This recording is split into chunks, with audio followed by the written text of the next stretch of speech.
안녕하십니까. 내란죄 피의자 윤석열 대통령에 대한 체포영장이 오늘 밤 만료됩니다.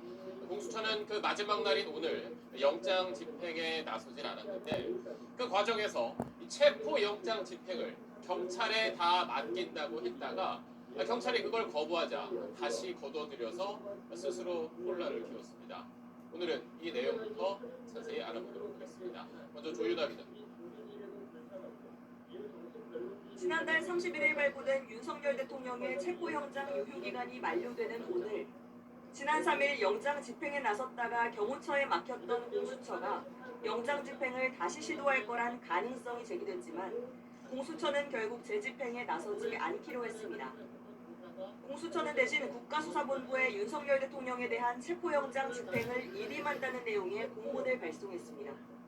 공수처는 오늘 오전 공수처가 발부받은 영장을 경찰에 일임, 촉탁할 수 있다며 이에 따라 어젯밤 9시쯤 국수본의 체포영장 집행을 지휘했다고 밝혔습니다.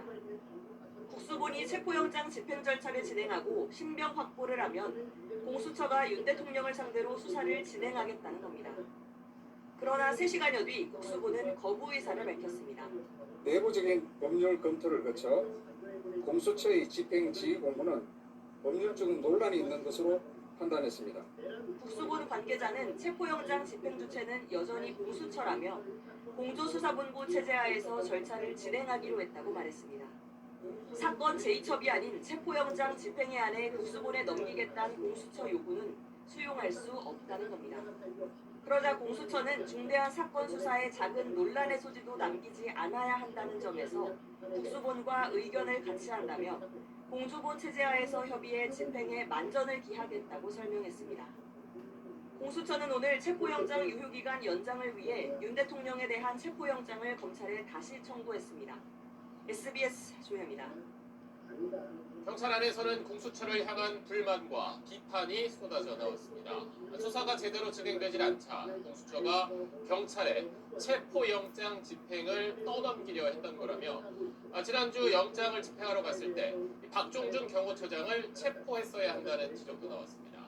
경찰 반응은 정유신 기자가 전하겠습니다. 경찰 익명 게시판에 올라온 글입니다. 공수처가 자기들 손 안 더럽히고 이득만 취하려 하고 힘든 것만 경찰에 떠넘기려 한다는 등의 비판글이 쇄도했습니다. 공수처가 그때 안 막았으면 진작 체포영장을 집행했을 거란 글도 올라왔습니다. 지난 3일 윤 대통령 체포영장 2차 집행 당시 박종준 대통령 경호처장을 현장 체포하려는 경찰을 공수처가 만류한 걸로 알려지자 이를 지적한 겁니다. 수사권 조정과 관련한 비판도 이어졌습니다. 경찰 일각에선 수사권 조정을 외쳐온 국가수사본부가 공수처의 요청을 받아들인다면 자존심을 구기는 일이며 경찰이 주장해온 책임 수사에 반하는 것이란 주장도 나왔습니다. 공수처가 경찰과 제대로 상의하지 않은 채 공문으로 일방 통보한 것에 대한 비난도 이어졌습니다. 경찰 관계자는 체포영장을 어떻게 집행할지 협의하는 과정이 완료되지도 않았는데 공수처가 갑자기 공문을 보냈다며 체포영장의 집행 주체는 여전히 공수처가 분명하다고 선을 그었습니다. 다만 경찰은 공조수사본부 체제를 유지하며 체포영장 집행 계획 등을 공수처와 계속 협의해 나가겠다는 입장입니다. 체포영장 재집행이 무산되면 공수처뿐 아니라 경찰도 비판을 피하기 어렵기 때문입니다. 2차 영장 집행 때는 적극적으로 윤 대통령 체포를 시도할 계획이라며 경찰 특공대 투입 등 모든 방안을 검토하고 있다고 밝혔습니다. 또 경호처 직원들이 집행을 저지할 경우 이들을 체포하는 방안도 검토하고 있다고 밝혔습니다. SBS 정윤식입니다. 공수처는 체포영장 집행에 끝내 실패한 건 대통령 경호처가 협조해주지 않아서 그런 거라고 설명했습니다. 모두가 생각했었던 경호처의 강경 대응을 정작 공수처만 예상하지 못했다는 겁니다. 대통령을 체포하라고 하면서 제대로 준비도 하지 않고 대책도 없었다는 걸 스스로 인정한 셈입니다. 이 내용은 이현영 기자가 전하겠습니다. 윤석열 대통령에 대해 법원이 발부한 체포영장의 시한을 14시간여 남기고 공수처 이재승 차장은 기자브리핑에서 체포영장 집행 실패에 대해 경호처가 그 정도로 강하게 저항할 걸 예상하지 못했다며 경호처가 협조할 걸 기대했다고 답했습니다. 당초 체포영장이 발부된 직후 경호처는 적법 절차에 따라 경호할 거라며 입장을 내는 등 이미 강경 조치를 시사했음에도 법원이 인정해서 발부한 영장에 대해 이런 방식으로 집행을 막을 거라고 예상치 못했다는 겁니다. 현장에서 경호처 주요 인사들에 대한 강제 수사 등 조치를 놓고 경찰 측과 의견 대립이 있었다는 의혹에 대해선 현장에서 다양한 의견이 있었다고 답했습니다. 경호처의 예상된 수색 불허에 공수처와 경찰이 현장에 도착해서야 뒤늦게 의견을 주고받았다는 걸 자인한 셈입니다. 보통은 피의자에게 알리지 않는 체포영장 청구와 발부 사실을 사전에 공개한 것도 윤 대통령 측에 대비할 시간만 벌어준 조치란 지적도 나왔습니다. 집행 실패 직후 공수처 행보에도 의문이 제기됐습니다.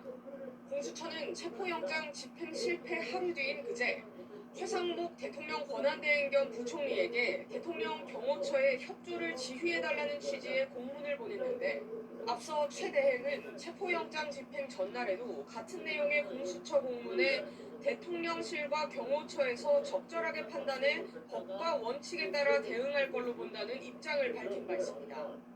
이 같은 사실을 알면서도 공수처가 토요일인 그제 일요일 12시까지 답을 달라며 최 대행에게 전자공문을 보낸 것에 대해 신용만 한 건 아니냐는 논란이 일고 있습니다. 이번 사건을 이첩받고 체포영장을 발부받을 때 보였던 자신감은 사라진 채 뒤늦은 변명만 하고 있다는 지적도 나옵니다. 공수처는 체포영장 시한 만료인 오늘에서야 집행 전문성은 공수처에 없다며 할 만큼 하고 특검이 생기면 사건은 특검으로 갈 거라고 밝혔습니다. SBS 이현영입니다. 자, 이런 공수처를 향해서 여야를 가리지 않고 정치권에서는 비판의 목소리를 쏟아냈습니다. 윤 대통령 측도 공수처가 불법 수사라는 걸 스스로 시인한 거라고 주장했습니다. 백운 기자가 전하겠습니다. 윤석열 대통령 법률대리인 윤곽근 변호사는 공수처가 체포영장 집행을 경찰에 일임한다고 발표한 직후 입장문을 냈습니다. 공수처가 공사 하청주 등 수사 일부를 다른 기관에 일임할 수는 없다며 불법 수사임을 자인한 것이라고 주장했습니다. 또 수사 지휘권이 없는 공수처가 경찰에게 영장 집행에 나서라고 한 건 공수처의 직권남용이라고 비판했습니다. 윤 대통령 측은 영장 발부와 집행 과정 모두 위법했다며 오동훈 공수처장 등 11명을 검찰에 고발했습니다. 윤 대통령이 현 상황에 대해 법치주의가 무너지고 있다, 국가 비상 상황이란 취지로 말했다는 사실도 공개했습니다. 법치주의가 정말 훼손되고 지금 무너지고 있다는 점에 대해서 많은 걱정을 합니다. 윤 대통령 측이 공수처가 자초한 논란을 기회 삼아 역공에 나서는 모양새입니다. 여당도 공수처가 수사에 걸림돌이 되고 있다고 비판했고, 공수처가 이렇듯 위법적인 행태를 보이며 오히려 사건의 실체적 진실을 밝히는데 걸림돌이 되고 있는 것입니다. 법의 테두리 안에서 이의 방식으로 수사해야 할 것입니다. 민주당도 공수처의 무능함을 질타했습니다. 공수처장의 무능과 우유부단함에 대해서도 비판하지 않을 수 없습니다. 엄동설안에 밤새워 내란 속의 윤석열 체포를 촉구한 수많은 국민 앞에서 부끄러운 줄 알기 바랍니다. 민주당 소속 신정훈 행안위원장은 아예 공수처가 사건을 경찰에 재이첩해 경찰이 수사하도록 하자는 의견도 당내에 아주 많다고 말했습니다. SBS 백운입니다. 내란 사건의 진상 규명을 위해서 힘을 모아야 할 수사기관이 오히려 영장 집행을 둘러싸고 혼란을 더 키우고 있습니다. 오늘 공수처와 경찰이 부딪힌 이유가 뭔지 그 핵심 쟁점을 김지욱 기자가 자세히 짚어봤습니다. 공수처가 윤 대통령 체포영장 집행을 경찰에 일임하겠다면서 내세운 이유는 경찰의 전문성입니다. 인력이나 장비, 영장 집행 경험에 있어 단연 경찰이 최고라며 경찰이 경호처 저항을 신속하게 제압하는 것이 좋겠다고 판단했던 겁니다. 그러면서 공수처가 영장 집행을 경찰에 일임할 수 있는, 사실상 지휘할 수 있는 근거로 형사소송법 조항을 제시했습니다. 형사소송법 81조는 구속영장의 경우 검사 지휘에 의해 사법경찰관리가 집행한다고 규정하는데 체포영장의 경우도 이를 준용한다는 겁니다. 경찰은 이런 근거가 말이 안 된다는 입장입니다. 경찰 관계자는 수사권 조정 뒤 경찰에 대한 검찰의 일반적인 지휘 감독 권한은 삭제됐다며 검찰이 발부받은 영장을 경찰이 대신 집행한 과거 사례도 없다고 지적했습니다. 공수처가 또 다른 근거로 들었던 공수처법도 논란입니다. 일부 규정에 반하지 않는 한 공수처는 형사소송법 등을 준용한다고 정한 공수처법 47조에 따라 체포영장을 집행했던 건데 헌재 판례 등에 따르면 공수처의 체포영장 집행지휘는 재판의 집행지휘 감독에 해당합니다. 따라서 영장 집행을 하라는 지휘는 공수처 검사가 수행할 수 있는 직무에 해당되지 않는다는 지적이 법조계에서 나오고 있습니다. 경찰은 특히 이번 사례가 수사권 지휘의 잘못된 선례가 될 것도 우려했습니다. 지난 2021년 형사소송법을 개정하면서 사실상 검찰의 수사지휘권이 사라졌는데 이번 영장 집행 과정에서 공수처의 지휘를 받게 된다면 어렵사리 쟁취한 수사 독립성이 사라질 수 있기 때문입니다. 한 경찰 관계자는 이제 검찰이 지휘 가능한 대상은 특별사법경찰에 국한된다며 검찰의 수사지휘에서 수십 년 만에 벗어났는데 다시 돌아갈 수는 없다고 전했습니다. 결국 공수처와 경찰 모두 현재 공조본 체제를 유지한 채 협의에 집행하겠다고 밝히며 양측의 갈등은 일단락됐지만 공수처의 지휘 권한에 대한 법적 논란이 해소되지 않는 한 영장 집행 과정에서 다시 논란이 될 수 있습니다. SBS 김지욱입니다. 공수처는 윤 대통령에 대한 체포영장을 다시 청구했습니다. 공수처와 경찰은 예전처럼 계속 협조를 하겠다고 했지만 원점으로 돌아간 이번 수사가 더 꼬여가는 건 아닌지 걱정도 커지고 있습니다. 앞으로 수사 향방은 한성희 기자가 짚어봤습니다. 공수처는 오늘 만료되는 윤 대통령에 대한 체포영장을 서울 서부지방법원에 반환하고 영장을 내달라고 다시 청구했습니다. 오늘 자정까지였던 체포영장 기한 연장에 나선 겁니다. 공수처가 체포영장 집행을 경찰에 일임하겠다는 뜻을 거둬들이고 경찰이 공조수사본부 체제에서 계속 협조하겠다는 의사를 밝힌 만큼 법원이 체포영장 기한을 연장해준다면 두 기관이 협의해 다시 집행을 시도할 걸로 보입니다.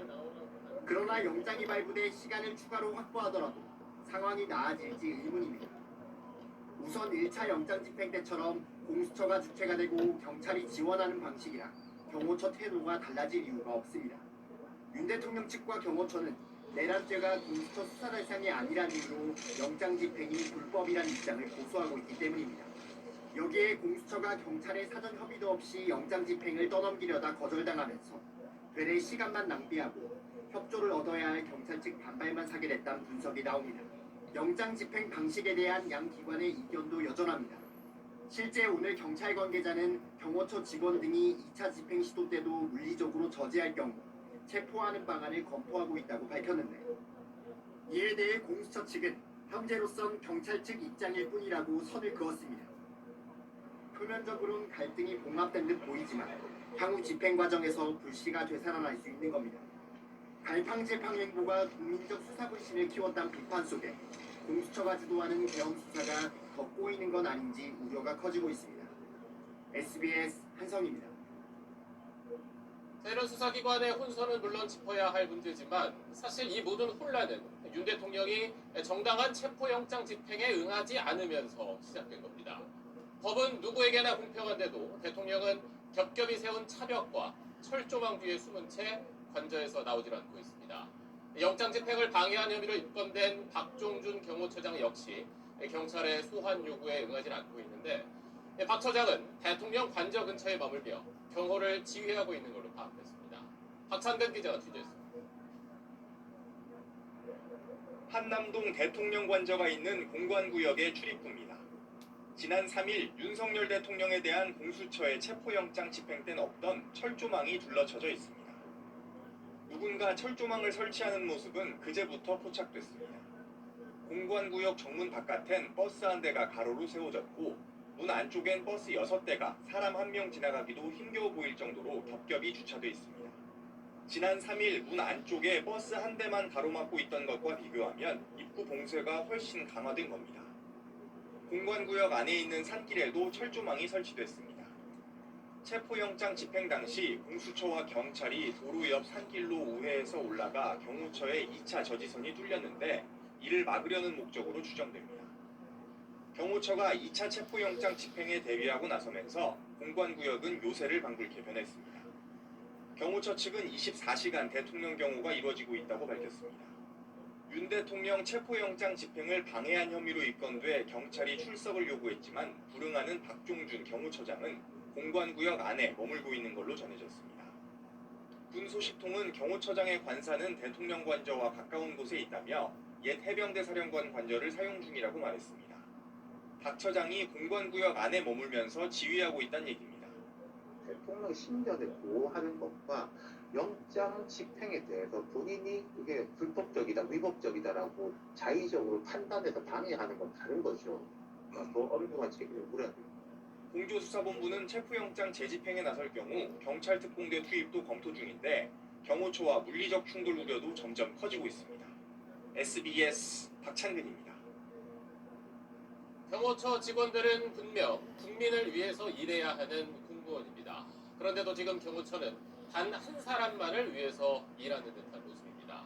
자, 이번 정부 들어서 경호처는 논란이 끊이질 않았었는데 예산과 인력은 크게 늘어난 걸로 나타났습니다. 계속해서 박서경 기자.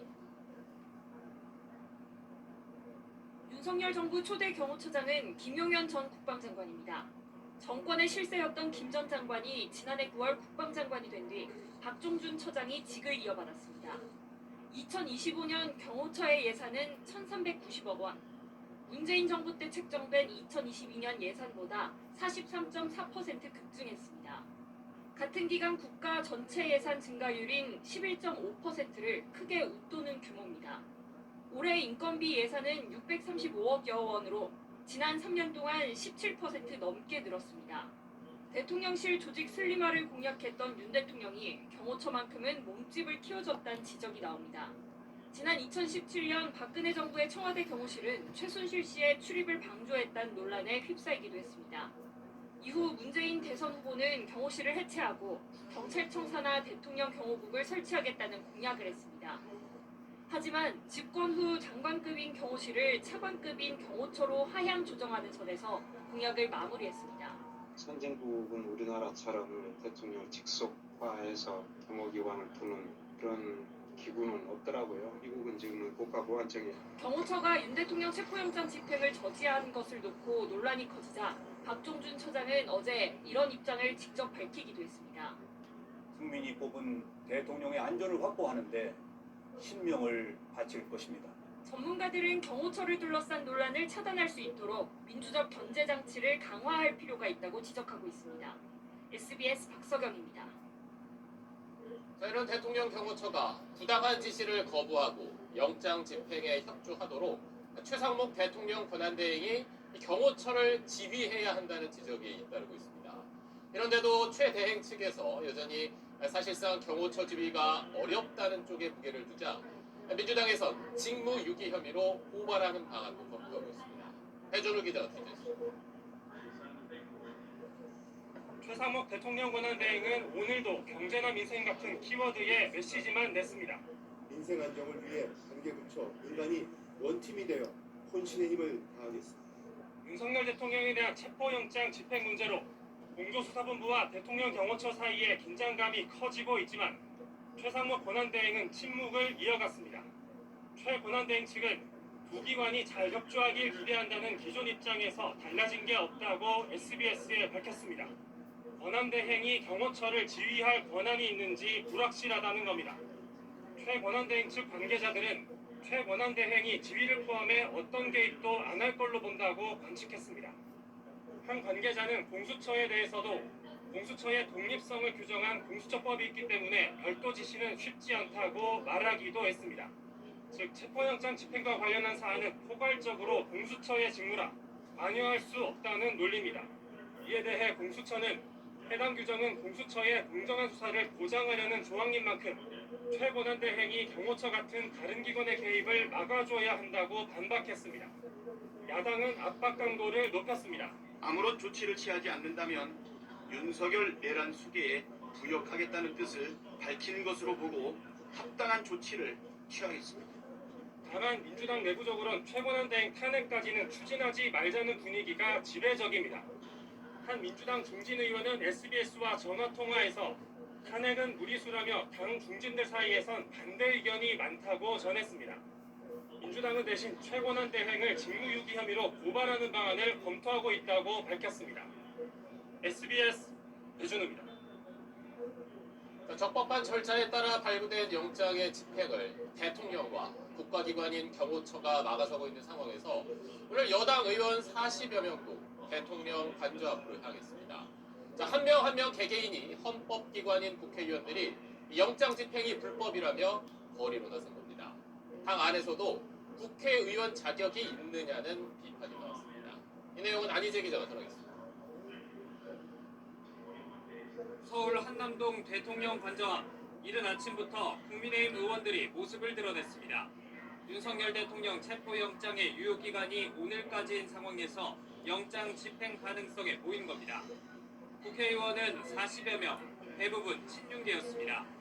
윤 대통령 체포영장 집행은 불법이자 원천 무효라고 주장하면서 공수처와 법원을 겨냥했습니다.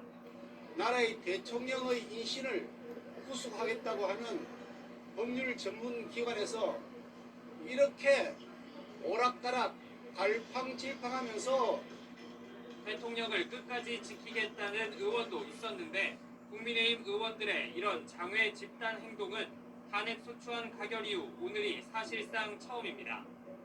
체포영장의 적법성 문제와 윤 대통령 탄핵 심판 사유에서의 내란죄 철회 등을 놓고 여야 논란이 커진 상황 속에서 아스팔트의 강성 지지층을 의식한 거 아니냐는 분석입니다.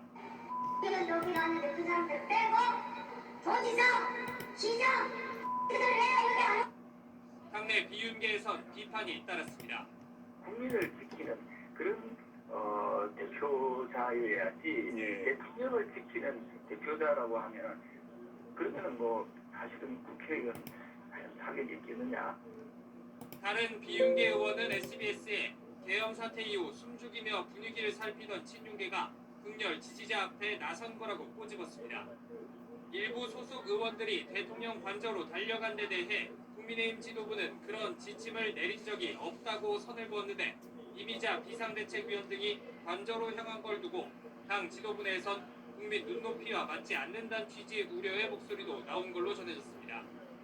민주당은 윤 대통령 관저 앞으로 간 국민의힘 의원들에 대해서 특수공무집행 방해 또는 내란 옹호 혐의로 고발할지 검토하겠다고 밝혔습니다. SBS 한시입니다.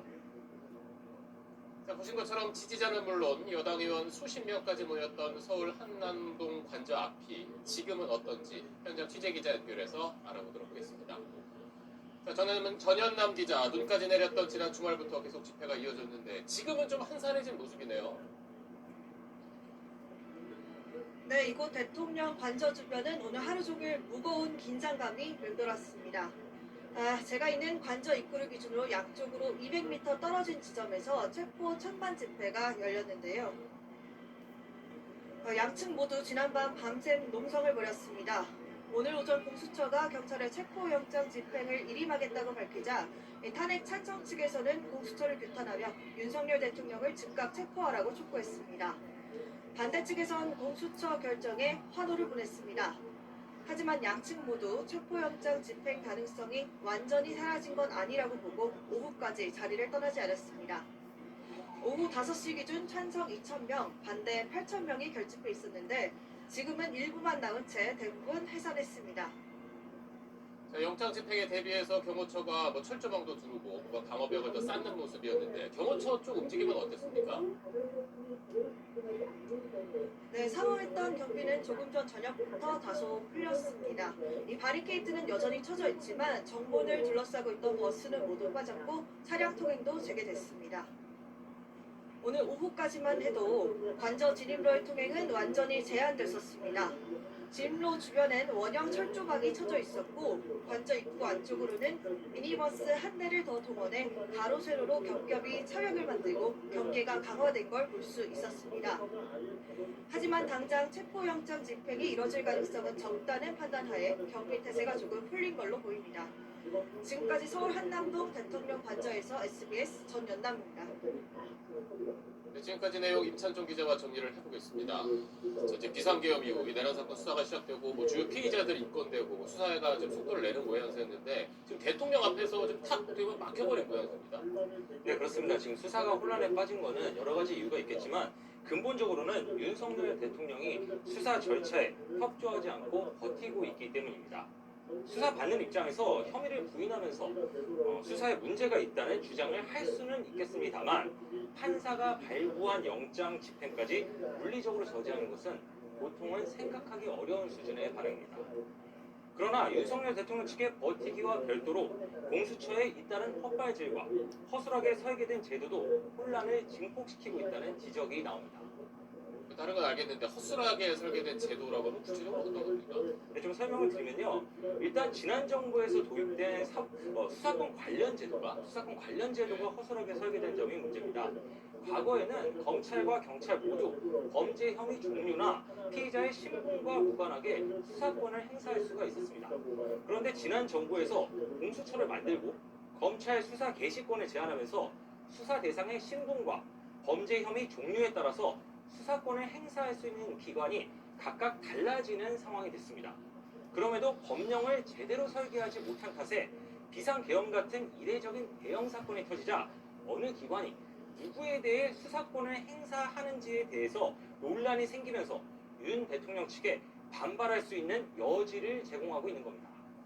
또 비상계엄 사건 이전까지는 체포영장이나 구속영장을 한 번도 발부받아 본 적이 없는 공수처 역시 별다른 대비책 없이 현직 대통령 체포영장 집행에 나섰다가 실패하고 협의도 안 된 상황에서 영장 집행을 맡으라고 경찰을 지휘하려다가 경찰이 반발하자 포기하는 등 연이은 헛발질로 혼란을 증폭시키고 있습니다. 이번에 드러난 방금 짚어준 그런 제도적 문제점은 앞으로 이제 개선이 돼야겠지만 당장 중요한 건 이 혼란을 수습하고 빨리 어떻게든 수사의 진도가 나가야 되는 거잖아요. 어떤 방법이 있을까요? 네, 일단 이첩 요청권까지 행사하면서 검찰과 경찰이 수사하고 있던 사건을 가져온 공수처가 사건을 책임지는 것이 중요합니다. 체포영장 집행을 어떻게든 마무리해야 한다는 뜻입니다. 그럼에도 공수처가 도저히 집행할 수 없는 상황이 된다면 차라리 수사권 관련 논란이 없는 경찰로 사건을 다시 이첩하거나 기소권 등을 행사할 수 있는 검찰의 공소제기 요구 형식으로 신속하게 사건을 넘기는 것이 그나마 나은 방법이 될 겁니다. 물론 근본적으로는 윤 대통령 측과 경호처의 저항 때문에 지금의 혼란이 초래된 것이니 최상목 대통령 권한대행이 경호처의 수사 협조를 지시하면 혼란이 수습될 수 있을 겁니다. 알겠습니다. 지금까지 사회부 임찬종 기자였습니다. 윤석열 대통령 탄핵 사유에서 국회 측 대리인단이 형법상 내란죄를 빼겠다고 한 걸 두고 논란이 계속되고 있습니다. 이에 대해 오늘 헌법재판소가 대통령 탄핵 사유는 재판부가 판단할 문제라고 일축하면서 앞으로 탄핵 심판을 신속하게 진행하겠다고 강조했습니다. 현광현 기자가 보도합니다.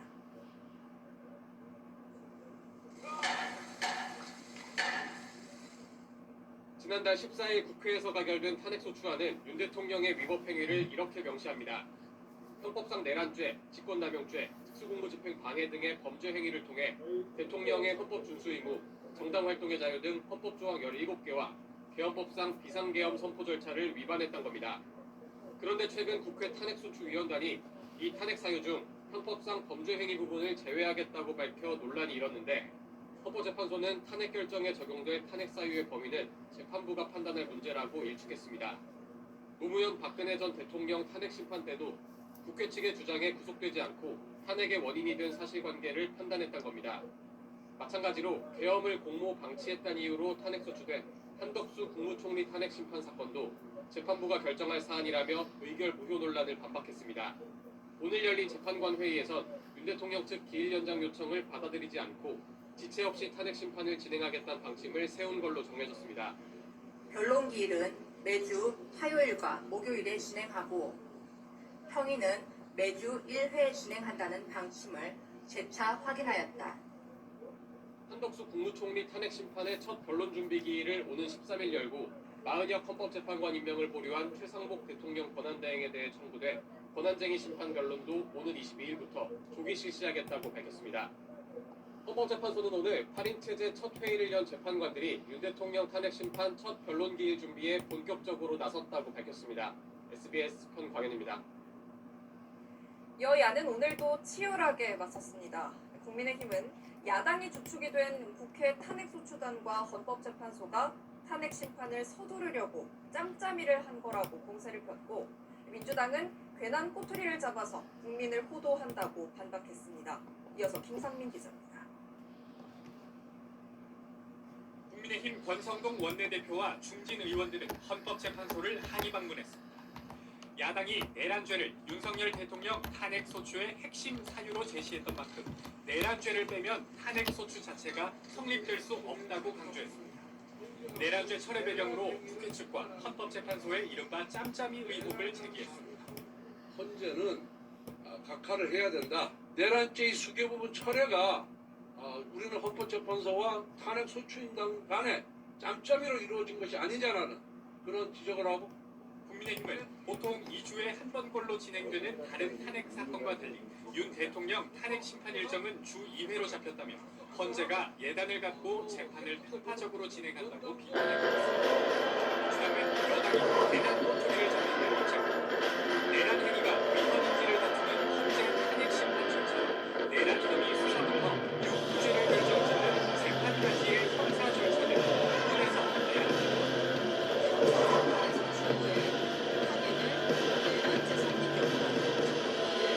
헌법재판소가 할 필요는 없는 거예요. 왜냐하면 헌법재판소가 하는 거는 대통령을 그 직에서 파면할 것이 주요이기 때문에.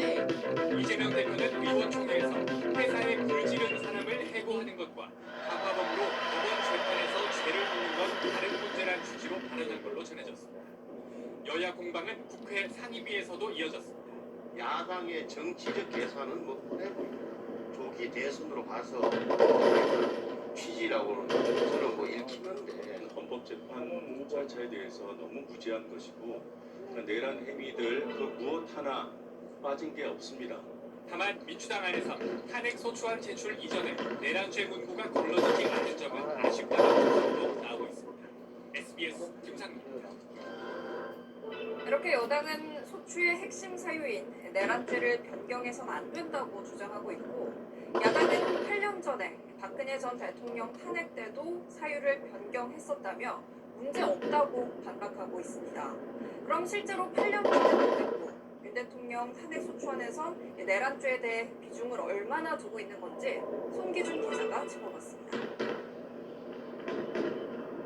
먼저 지난달 7일 국회에서 이현정 국수 리달로 폐기된 1차 탄핵 소추안부터 보면 국회는 윤석열 대통령을 탄핵 소추하려는 사유로 7가지를 내세웠는데 형법상 내란죄는 그중 하나였습니다. 일주일 뒤 국회를 통과한 2차 탄핵 소추안, 그러니까 헌법재판소로 넘겨진 소추문은 윤 대통령의 위헌 위법 행위를 크게 2가지로 나눠 적었습니다. 첫 번째는 비상계엄 선포의 위헌 위법이고, 두 번째가 내란에 해당하는 국헌 문란 행위입니다. 전체 탄핵 사유 가운데 내란죄가 차지하는 비중은 7개 중 하나였다가 2개 중 하나로 바뀐 셈입니다. 하지만 1차 탄핵 소추안에선 별도 사유로 기술했던 헌법상 국민주권주의, 국회의원 시민표결권 등이 2차 탄핵 소추안엔 내란 부분이 넣어져 있기 때문에 내용상으로 큰 차이는 없습니다. 소추안은 국민의힘이 지적한 대로 내란이란 단어를 38차례나 썼는지 봤더니 윤 대통령의 당원과 기사 등 참고 자료에 등장한 9차례를 빼면 소추안의 기술은 29차례입니다. 민주당은 8년 전 박근혜 전 대통령 탄핵 때도 뇌물죄와 강요죄 등은 탄핵 심판 진행 도중 탄핵 사유에서 빠졌다고 보입니다. 국민의힘은 그때와 비교해 지금의 내란죄는 비중이 훨씬 크다고 맞섰습니다. 박근혜 전 대통령에 대한 탄핵 소추안입니다. 5개의 위헌 사유와 4개의 위법 사유가 적시됐는데 뇌물죄, 강요죄 등은 4개의 위법 사유에 대부분 명시됐습니다. 9개 사유 가운데 4개를 심판 대상에서 빼냈습니다. 8년 전 국회 탄핵소추위원단장이던 권성동 현 국민의힘 원내대표는 지금은 내란죄가 빠졌으니 탄핵소추안을 국회에서 재의결해야 한다고 주장하고 있는데, 8년 전엔 다른 주장을 폈습니다. 범죄가 성립하느냐의 이유는 헌법재판이 대상이 되는 것이 아니라 형사재판이 대상이 되는 것입니다. 재작성하는 이유는 탄핵 심판은 대통령의 직무 집행 행위가 헌법과 법률에 위배되느냐의 여부가 중요하기 때문에 그렇습니다. 국민의힘은 한덕수 총리에 대한 탄핵소추의 주된 사유가 내란 공범형이었으니 내란죄 철회는 한 총리 탄핵소추에도 문제가 된다는 입장입니다. 한 총리의 탄핵소추안을 보면 내란죄 관련 사유는 전체 5가지 사유 중 하나였습니다. SBS 송규준입니다. 다음은 제주항공 여객기 참사 관련 소식 살펴보겠습니다. 참사가 일어난 지 8일 만에 희생자 179명의 시신이 가족들에게 인도됐습니다. 전남 무안공항 나가 있는 취재기자 연결해 보겠습니다. 신용일 기자, 상황이 조용해 보입니다. 유족분들 소식부터 전해주시죠. 네, 마지막까지 남았던 희생자 3명의 시신이 오늘 오전 유가족에게 인도됐습니다. 사고 8일 만에 희생자 179명 모두 가족들 품으로 돌아가게 됐습니다. 유족들이 장례를 위해 무안공항을 모두 떠나면서 함께 유족들이 정리된 상태입니다. 유족들은 개별적으로 장례를 마친 뒤 오는 11일 무안공항에 모여 유족 회의를 열고 참사원인 김영수와 향후 대응 방안을 논의하고 희생자들 기리는 합동 추모제도 마련할 계획입니다. 1월 18일만 되면 저희가 합동 추모제를 좀 한번 지내보려고 합니다. 그때는 공항위에서 같이 한번 또 지내보려고 하는데 이거는 유관기관과 협조해가지고 이제 그 다음 절차들도 빨리 이루어져야 할 텐데요. 수사 어떻게 진행되고 있습니까? 네, 현장 수사가 진행되면서 사고 원인과 책임자 규명을 위한 수사가 본격화할 걸로 보입니다. 지난 2일 무안공항 운영부와 시설부 사무실, 제주항공 서울사무소 등을 압수수색한 경찰은 사고 전후 1시간 분량의 활주로와 성능을 비추는 CCTV를 확보해 정밀 분석하고 있습니다. 참사의 빌미가 됐던 조류 충돌, 일명 버드 스트라이크와 관련해 한국공항공사 자회사 소속으로 불리던 조류 퇴치 담당자를 소환할 예정입니다. 경찰은 참사 이틀 만에 출국 금지된 제주항공 대표와 정비본부장도 조만간 소환할 걸로 보입니다. 지금까지 무안국제공항에서 SBS 신영일입니다. 이런 가운데 사고 조사를 위해 꾸려진 국토부 산하 조사위원회를 두고 논란이 커지고 있습니다. 콘크리트 둔덕에 대한 관리 책임에서 자유로울 수 없는 국토부 출신 인사들로 위원회가 채워져 있어서 조사 결과를 믿기 어렵다는 건데 유족도 시정을 요구했습니다. 김관진 기자가 취재했습니다. 최상목 대통령 권한대행은 제주항공 여객기 참사 원인 조사는 객관적이고 정확하게 수행해야 한다고 강조했습니다. 하지만 유가족들은 조사의 객관성에 의문을 제기하며 별도의 중립적인 조사기구까지 거론하고 있습니다. 국토교통부가 이번 항공 참사에 책임자가 아닌 의혹이 증폭되고 있는 가운데 조사를 하고 있는 셈입니다. 국토부가 참사의 피해를 키운 걸로 지적되는 무안공항 콘크리트 방위각 시설에 대한 관리 책임에서 자유로울 수 없는 상황에서 항공철도사업조사위원회에는 국토부 출신들이 상당수 포함되어 있기 때문입니다. 황철희 위원장은 국토부 출신이 국가위원 정책실장이 상임위원, 국토부 산하기관 본부장이 이 상임위원을 맡고 있습니다. 사고조사 실무를 담당하는 조사단 11명 중에도 국토부 공무원 2명이 포함되어 있습니다. 황철희 의경부장에는 사고조사단을 구성할 때 사고 당사자와 이해관계자는 제척해야 한다고 명시돼 있어 이 규정에 반하는 것 아니냐는 지적이 나오는 겁니다. 이런 논란에 대해 황철희 관계자는 국토부 공무원들은 조사가 아닌 행정 업무만 수행한다고 설명하고 있지만 논란은 가라앉지 않고 있습니다. 방위각 시설의 규정 위반 여부에 대해 국토부가 여태 뚜렷한 답변을 내놓지 않고 있기 때문입니다. 미국 등 일부 국가는 사조 조사기구를 대통령 직속으로 설치하거나 인사와 예산, 행정 업무를 독립적으로 수행하고 있습니다. SBS 김관진입니다. 북한이 2달 만에 탄도미사일을 쐈습니다. 트럼프 대통령 취임을 보름 앞두고 미국 국경에서 메시지를 보낸 거라는 분석이 나옵니다. 동시에 탄핵 정부로 어지러운 우리 군의 움직임까지 살펴보겠다는 뜻도 담겨 있는 걸로 했습니다. 김수영 기자. 북한이 오늘 정오쯤 평양 일대에서 발사한 탄도미사일 한 발은 1100km를 날아 동해상에 떨어졌습니다. 미군 합동참모본부는 중거리급 탄도미사일이라고 발표했는데 지난해 1월과 4월 북한이 쐈던 중거리 극초음속 미사일과 유사합니다. 북한의 중거리 극초음속 미사일의 사거리는 그동안 3,000에서 5,000km 정도란 평가를 받아왔습니다. 그런데 오늘 북한이 쏜 미사일은 비행거리가 훨씬 짧은 1,100km였습니다. 북한이 연료량을 조절해 비행거리를 의도적으로 줄였을 가능성이 있습니다. 특히 우리 군의 방공망을 미사일이 잘 피할지 보려고 극초음속 미사일 특유의 저공 비행을 시도한 거란 분석도 나오고 있습니다. 북한은 지난해 11월 5일 탄도미사일을 발사했었는데 트럼프의 승리로 끝난 지난해 12월 6일 미국 대선 이후론 미사일을 발사한 적이 없습니다. 그러던 북한이 트럼프 대통령 취임 보름을 앞두고 다시 미사일 도발에 나섰습니다. 대미 기선 제압용이 의도됐고 당 정부에서 밝힌 최강력의 대미 전략이 뒷발이 아님을 과시하는 그런 의도도 됩니다. 한국을 방문 중인 블링컨 미국 국무부 장관도 북한을 강하게 비판했습니다.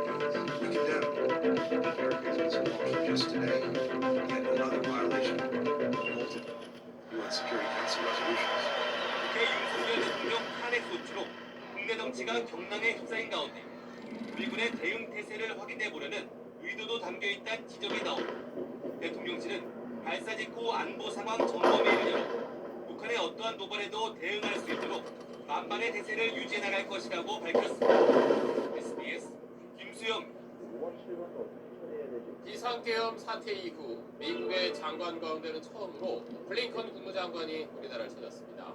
블링컨 장관은 최상목 권한대행을 만나서 지금 체제의 리더십을 신뢰하고 했는데 윤 대통령이 불러왔던 계엄 사태에 대해선 심각하게 우려했다고 말했습니다. 최재형 기자. 퇴임을 보름도 남기지 않은 미국 바이든 행정부의 토니 블링컨 국무장관이 최상목 대통령 권한대행을 오늘 오전 만났습니다. 최 권한대행은 미국이 한미동맹과 함께 민주주의의 꾸준한 지지와 신뢰를 보여준 데 대해서 감사의 뜻을 밝혔고 블링컨 장관은 한국 민주주의의 저력과 최 권한대행 체제의 리더십을 완전히 신뢰한다고 화답했습니다. 이후엔 한미 외교장관의 모창회담이 이어졌습니다. 12.3 계엄 사태 이후 한미 외교수장이 마주한 건 처음입니다. 블링컨 장관은 계엄 사태에 대해 심각하게 우려했다고 명시적으로 말했습니다. We got serious concerns about some of the actions the President Yoon took. We communicated those directly to the government. 그러면서 민주주의에 대한 도전은 어느 나라에서나 있을 수 있다며 한국 국민이 헌법에 기반을 두고 법치주의에 따라 평화롭게 회복력을 발휘하고 있다고 평가했습니다. We trust that the Republic of Korea, as a leading global democracy, will proceed in full accordance with its constitution and the rule of law. 두 장관은 한미 동맹에 공백이 없다는 점도 재확인했습니다.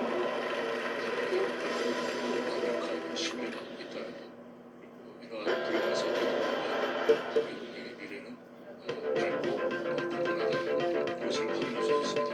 블링컨 장관은 러시아가 북한의 첨단 위성 기술을 공유하려는 신뢰할 만한 정보가 있다는 언급도 했는데 푸틴 러시아 대통령은 수십 년간의 정책을 뒤집고 북한 핵을 용인할 가능성에 가까워졌다고 평가했습니다. SBS 최정입니다. 네, 세계 최대 가전 IT 전시회가 미국 현지 시간으로 7일 막을 올립니다. 올해 핵심 키워드는 역시 인공지능 AI입니다. 지난해에는 AI가 산업에 적용될 가능성에 주목했다면 올해는 AI가 우리의 일상과 산업에 들어온 모습을 보다 직접적으로 보여주는데 초점이 맞춰지고 있습니다. AI와 함께 핵심 주제로 선정된 디지털 헬스와 모빌리티 분야에선 AI가 접목된 제품들이 대거 공개될 예정입니다. 자, 이번 전시회에는 1000개가 넘는 기업들도 참가하는데 이 개막에 앞서서 국내 업체들이 개인에게 최적화된 AI TV 기술을 공개했습니다. 미국 현지에서 정성진 기자 취재했습니다. TV 화면 속에 나오는 선수가 어딘지 묻자 헤이 Where's that?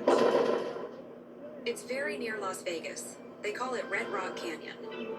TV가 장소를 확대하며 지명을 알려줍니다. 삼성전자가 공개한 비전 AI입니다. 시청 중 화면 속 궁금한 점 한 번의 클릭으로 검색할 수 있고 외국어 콘텐츠는 실시간으로 번역도 해줍니다. TV가 단순히 영상 콘텐츠 제공을 넘어 개인과 소통하면서 개인의 사용 이력을 분석해 맞춤형 경험까지 제공하는 겁니다. Can you plan a trip near Red Rock Canyon for me? AI가 탑재된 TV가 짜준 여행 일정입니다. 관광지부터 음식점까지 개인에 맞춰 시각화해서 보여줍니다. It's designed to be your personal AI power screen, going beyond conventional TV watching to seamlessly adapt to your needs. LG전자도 사용자의 취향까지 분석하는 웹 OS를 제공한 초개인화 TV를 제시했습니다. 매직 리모컨의 AI 버튼을 활용하며 TV 사용 이력을 분석해 콘텐츠를 추천합니다.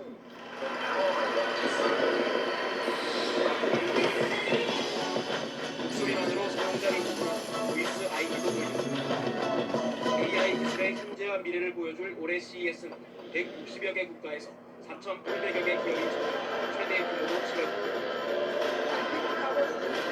The AI section, because I think it's a really interesting topic right now, and everybody's talking about it. 8년 만에 기조연설에 나서는 캔슨한 엔비디아 최고 경영자는 AI의 새로운 비전을 제시할지도 주목됩니다. 올해 CES 슬로건은 다이브, 몰입입니다.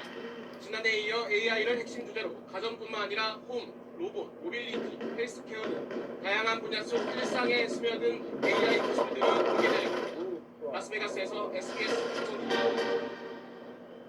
반도체에 이어서 우리나라가 두 번째로 많이 수출하는 품목이 바로 자동차입니다. 다만 올해는 미국 트럼프의 등장으로 변수가 많아졌고 세계 시장에서의 경쟁도 더 치열해질 거란 전망이 많습니다. 자, 이런 위기에 맞서서 국내 업체들은 어떻게 대비를 하고 있을지 이 내용 홍영재 기자가 짚어봤습니다. 지난해 우리나라 자동차 수출액은 708억 달러.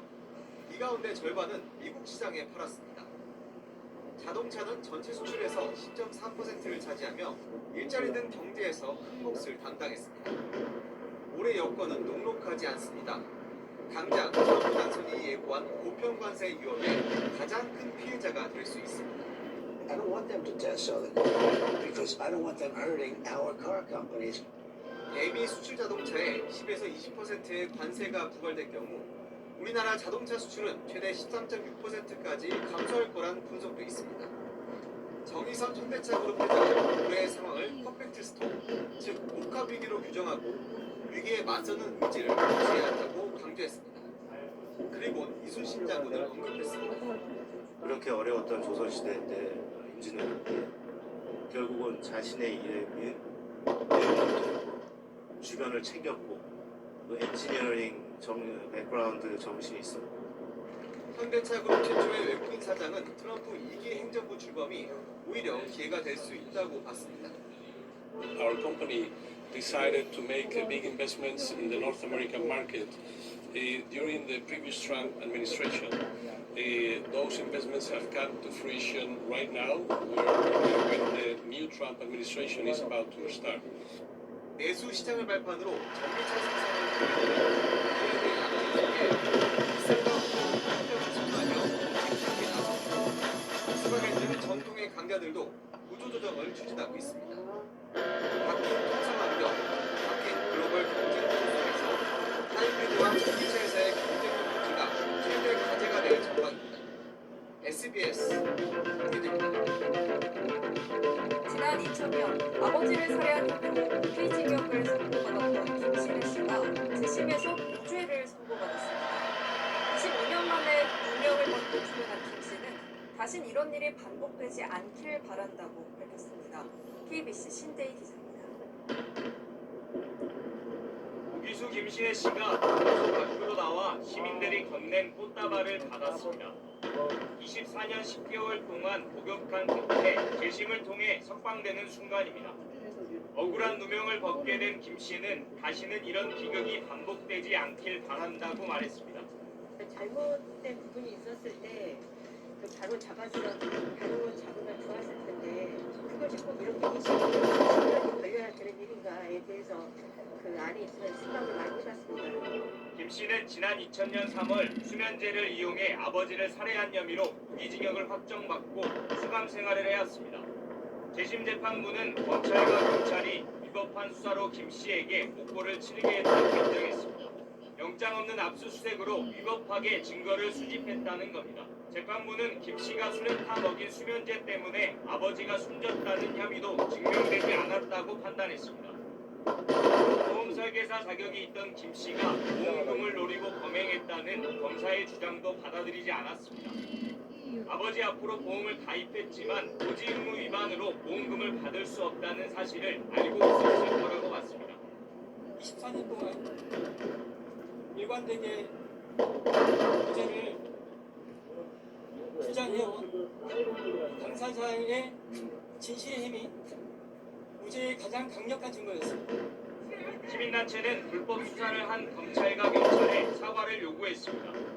검찰이 인권 침해에 대한 사과를 하지 않고 이번 재심의 무죄 선고에 불복해 항소할지 관심이 쏠리고 있습니다. KBC 신대입니다.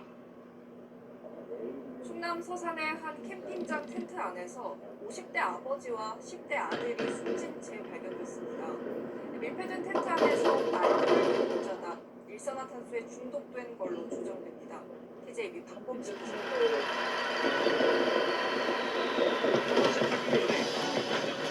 어제 오후 4시 57분쯤 50대 아버지와 10대 아들이 캠핑장 텐트 안에서 숨진 채 발견됐습니다. 경찰은 이들이 사망한 원인을 부탄가스를 사용하는 휴대용 난로로 인한 일산화탄소 중독으로 보고 있습니다. 이 캠핑장을 자주 찾았던 기자는 텐트 문을 닫고 캠핑용 난로를 켠 채 잠을 자다 병을 대는 것으로 추정됩니다. 지난 2023년 11월에도 충북 영동의 한 캠핑장에서 스타로를 피운 채 잠을 자던 중년 부부와 5살 어린이가 일산화탄소 중독으로 숨졌습니다. 최근 3년간 캠핑장에서 발생한 가스 중독 사고 가운데 80% 이상이 가스난로나 화로가 원인으로 11월부터 1월까지 전체 사고의 절반이 집중되고 있습니다. 일산화탄소는 냄새가 없어 노출되더라도 알아차리기 힘든 만큼 텐트 안에서 난방기구를 사용할 때는 각별한 주의가 필요합니다. 장작이나 숯을 사용할 때는 텐트 안을 자주 환기해주고 일산화탄소 정도를 알려주는 휴대용 경보기도 챙겨가는 게 좋습니다. 환기구를 확보해서 외부 공기를 유입시키고 일산화탄소 경보기를 준비해서 만일의 사태에 대비해야겠습니다. 이와 함께 가연성 물질은 텐트 주변에 두지 않고 잠을 잘 때는 난로보다는 침낭이나 핫팩, 따뜻한 물주머니 등을 이용해 난방을 하는 게 좋습니다. TJB 박범식입니다. 새해 초부터 미국 전역에 겨울 폭풍으로 몸살을 앓고 있습니다. 10년 만에 가장 많은 눈이 쏟아지는가 하면 얼음 돌풍에 토네이도까지 덮치면서 피해가 커지고 있습니다. 이후 김범주 특파원의 보도입니다. 산등성이를 타고 새하얀 눈 폭풍이 쏟아져 내려옵니다. 10년 만에 가장 많은 눈이 쏟아져서 눈사태가 속출했는데 도로에 있던 차까지 순식간에 뒤덮어버립니다. 도로에서는 집채만한 대형 트럭이 제동을 하지 못해서 갈진자로 도로를 휘졌습니다. 로키 산맥이 있는 유타주부터 대서양과 맞닿은 워싱턴 DC와 펜실베이니아까지 6천만 명이 모여 사는 미국의 허리 지역에 겨울 폭풍 경보가 내려졌습니다. 북극 산국에 머물러 있어야 할 얼음 공기가 풀려서 이 지역으로 쏟아져 들어왔기 때문입니다. 1시간에 눈이 10cm 이상 쏟아지는 폭풍이 이어지고 길은 얼어붙고 있어서 당국은 주민들에게 집에 머물러 달라고 요청합니다. Watch my feet. You ready for this? That's what we're dealing with out here, and it's not getting any better, it's getting worse. So get off the roads. 남부 텍사스 등 2천만 명이 사는 지역에는 얼음 돌풍에 토네이도가 또 몰아치고 있습니다.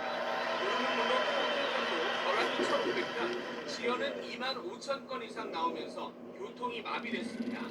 또 12만 명 이상이 전기가 끊긴 상태에서 추위에 떨고 있습니다. Stay warm, stay connected, stay safe, stay informed of what's going on. We'll continue to keep you up to date. 눈은 하루 뒤에 잦아들겠지만 앞으로 일주일 가까이 영하 15도 안팎 강추위가 이어지면서 피해를 키울 것으로 예상됩니다. 뉴욕에서 SBS 김범주입니다. 전쟁을 빨리 끝내겠다는 트럼프의 취임이 보름 정도 앞으로 다가오면서 우크라이나와 러시아 전쟁이 한층 더 격렬해지고 있습니다. 젤렌스키 우크라이나 대통령은 전쟁에 투입된 북한 군인 가운데 3,800여 명이 숨지거나 다쳤다고 밝혔는데 북한이 군인들을 추가로 보낼 수 있다는 전망도 나왔습니다. 파리 곽상은 특파원의 보도입니다. 젤렌스키 우크라이나 대통령은 미국의 한 팟캐스트에 출연해 북한군 사상자 수가 3,800명이라고 추정했습니다. 러시아 쿠르스크에 파병된 전체 북한군 규모를 감안할 때 이미 3분의 1이 죽거나 다쳤다는 겁니다. 사상자가 3,000명을 넘겼다고 언급하니 약 2주 만에 800명 정도가 또 늘었습니다. 12 тисяч приїхало. На сьогодні 3800 вбито або поранено. 은폐, 엄폐물이 드는 크루스크 지역에서 북한군은 인해 전술식 진격을 계속하며 드론과 포격에 무방비로 노출되고 있습니다. 조기 종전을 천명한 트럼프 미국 대통령 당선인의 취임을 보름 정도 앞두고 전투는 한층 격화되고 있습니다. 러시아군은 쿠르스크 수복 작전에 밀리던 우크라이나는 현지 시간 5일 쿠르스크 내륙을 겨냥해 기습 반격에 나섰습니다. 지난 3일부터 이틀간의 교전에선 북한과 러시아 병력 1개 대대 규모를 전멸시켰다고도 주장했습니다. 러시아군은 또 다른 경전지인 동부의 증거에 대한 공세 수행도 내놓습니다. 미국의 한 당국자는 북한이 이번까지 러시아에 8,000명을 추가 파병할 수 있다고 전망한 상태입니다. 젤렌스키 우크라이나 대통령 역시 독재 국가인 북한에서 말 한마디로 3,4만 명, 아니 50만 명도 추가 파병할 수 있다며 상황의 적극적인 대응을 보도해주고 있습니다. 파리에서 SBS 기사입니다. 최소 10년 이상 국민연금 보험료를 낸 사람이라면 65세 이상이 되면 연금을 받을 수 있습니다. 그런데 이 일률적인 나이 제한이 중증 장애인들에게 사실상 연금을 받지 못하게 되는 장벽이 되고 있다고 합니다. 권지윤 기자입니다. 중증 장애인들이 모여 일하는 서울의 한 업체. 김민찬 씨는 이곳에서 12년 넘게 난과 조화를 만들고 있습니다.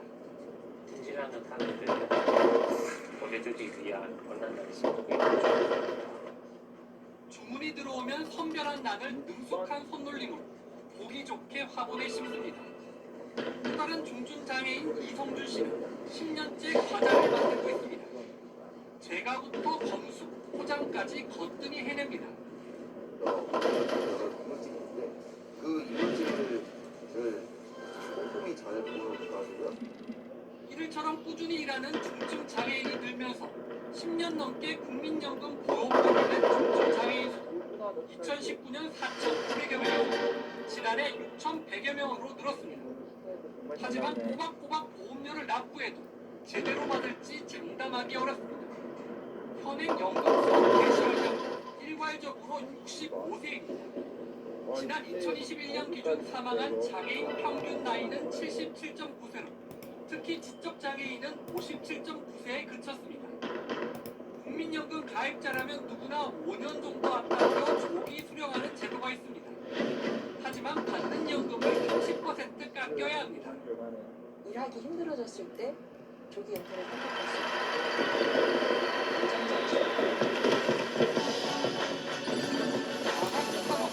특수직 노동자들에 한해서만 55세부터 감액 없이 연금을 조기 수령할 수 있게 하는 이 대상에 중증 장애인도 포함하는 법안이 지난달 발의된 상태입니다. 미국, 독일 등에서 이미 중증 장애인 조기 연금 제도가 시행되고 있습니다. SBS 권준입니다.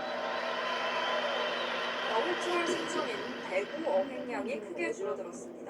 지난해 3분의 1도 미치지 못하는 수준으로 가격도 크게 뛰었다고 하는데 높아진 수급 때문으로 추정됩니다. KNN 김명선 기자입니다. 어민들이 일주일 전 쳐놓았던 그물을 끌어올리기 시작합니다. 하지만 어망은 텅 비어있고 대구는 찾아볼 수가 없습니다. 고수온 때문으로 보이는데 어획량은 지난해의 3분의 1이 못 미치는 동해에서 서식하는 대구는 겨울철 진해만으로 산란을 위해 대기하는데 최근 진해만 평년 수온이 높아 월대가 것으로 추정되었습니다. 그나마 잡을 수 있는 대구도 그물을 못 쳐서 못 잡는 상황입니다. 대구가 회유하는 길목에 그물을 쳐야 하지만 자만과 통갈 등 다른 어업인들의 반대로 설치조차 못했습니다. 저조한 대구잡이 실적에 어민들은 한숨만 나옵니다. 의장이 대구가 많이 회유하는 곳에 그 포인트에 딱 설치가 되어야 되는데 이제 그곳을 설치 못하는 관계로 후방 구역에 같은 이것을 들고 여기 설치하다 보니까 그나마 그것도 많이 모자른 실정입니다. 최근 3년 내내 줄어들고 있는데 2년 전에 비하면 20분의 1로 줄었습니다. 어획량이 크게 줄면서 가격은 거의 2배 가까이 늘었는데 비싸진 가격에 소비량도 그만큼 눈에 띄게 줄었습니다. 여기에다 선박에 넣는 연료도 40%가량 오른 데다 인건비마저 뛰고 있습니다. 엎친 데 덮친 격으로 가격도에 시달리면서 이제 조업을 나가기가 오히려 겁나는 상황 속 겨울 진객으로 불리던 거제 명도 대구는 안타까운 옛 기억이 되고 있습니다. CNN GS 리테일이 지난달 27일부터 이달 4일 사이 웹사이트 해킹 사건을 받아 고객 9만여 명의 개인정보가 유출된 걸로 파악되고 있습니다. 유출된 걸로 추정되는 개인정보는 이름과 생년월일, 연락처와 주소, 이메일 등 모두 7가지입니다. GS 리테일은 해킹을 시도하는 IP를 차단하고 고객 계정에 로그인할 수 없도록 잠금 처리했다고 설명했습니다. 2차 피해를 막기 위해 비밀번호를 바꾸고 의심스러운 전화나 이메일은 즉시 신고해달라고 덧붙였습니다. 저소득 희귀질환자의 의료비 부담 완화를 위한 의료비 지원 사업 대상 지원이 기존보다 66개 늘어난 1,338개로 확대된다고 질병관리청이 밝혔습니다. 연령과 상관없이 가구 소득이 기준 중위소득의 140% 미만일 경우 지원받을 수 있도록 대상자 소득 기준도 완화됩니다. 희귀질환 의료비 지원 사업 대상자로 선정되면 본인 부담금과 간병비 등을 지원받을 수 있습니다. 꾸준한 활약에도 크게 주목받지 못하던 18살 피겨 요정 김채연이 자신의 시대를 알렸습니다. 1, 2차 대표 선발전에서 모두 1위 자리를 휩쓸며 이제 한국 여자 피겨의 선봉으로 세계 무대에 도전합니다. 배정훈 기자. 지난달 1차 대표 선발전에서 신기아를 제치고 우승을 차지한 김채연은 2차 선발전에서도 화려한 점프와 안정된 스케이팅을 이어가며 다시 한번 신기아를 꺾고 시상대 맨 위에 올랐습니다. 슈트풀이 모두 연습했던 거 보여드릴 수 있어서 너무 기쁘고 너무 행복한 것 같아요. 2021년 주니어 그랑프리 데뷔 전부터 은메달을 따냈지만 코로나19 마스크를 쓴 채 셀프 수상을 했던 김채연은 꾸준한 활약에도 좀처럼 얼굴을 알리지 못했습니다. 2022년 주니어 그랑프리 파이널 은메달을 달성 때는 함께 출전해 은메달을 딴 신자에게 가려졌습니다. 2023년 첫 시니어 세계선수권에서는 프리 3위, 최종 6위로 빼어난 활약을 하고 은메달을 따낸 이혜인의 스포트라이트를 내줬습니다. 국내 대회에서도 후배 신자에 이어 반년 2인자에 머물던 김채연은 묵묵히 훈련에 매진하며 조금씩 존재감을 지난해 세계선수권 은메달로 정상을 얻은 뒤 올 시즌이 시작하자 국내외를 누비며 3주 연속 정상에 올랐습니다. 국가대표 선발전에서 연속 우승에 서울빈 아시안게임과 4대6 선수권, 세계선수권 티켓까지 휩쓸었습니다. 한국 여자 피겨의 에이스로 거듭난 김채연은 이제 세계 무대에서 화려한 준비 도약을 부족한 점들이나 조금 더 점수를 받을 수 있는 것들을 찾아서 연습하고 있고 제 자신을 믿고 조금 더 즐기면서 경기해서 더 좋은 점수를 받고 싶어요. SBS 배정.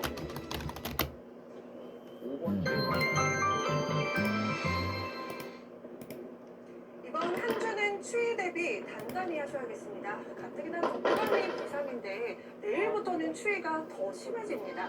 오늘 밤 경기 북부와 강원 내륙에는 한파주의보가 내려지겠고 서울도 내일은 올겨울 첫 한파특보가 내려질 가능성입니다. 내일 아침 서울이 영하 6도, 주 후반에는 영하 12도까지 떨어져 한파가 절정이겠습니다. 이 추위 속에 폭설도 비상입니다. 충남과 호남 지역에는 내일부터 많은 눈이 쌓이겠는데요. 특히 호남 지역에는 최고 20cm 이상, 충남에도 최고 10cm의 큰 눈이 쌓이겠습니다. 내일은 찬바람이 종일 강하게 불면서 서울은 체감온도가 영하 11도까지 떨어지겠습니다. 남부지방도 추위가 매섭겠고 해안가는 바람도 불어 강하게 불겠습니다. 이번 강추위는 토요일 낮부터 서서히 물러나겠고요. 목요일까지는 서쪽 지역에 많은 눈이 이어지겠습니다. 8시 뉴스 마칩니다. 시청해주신 여러분 고맙습니다.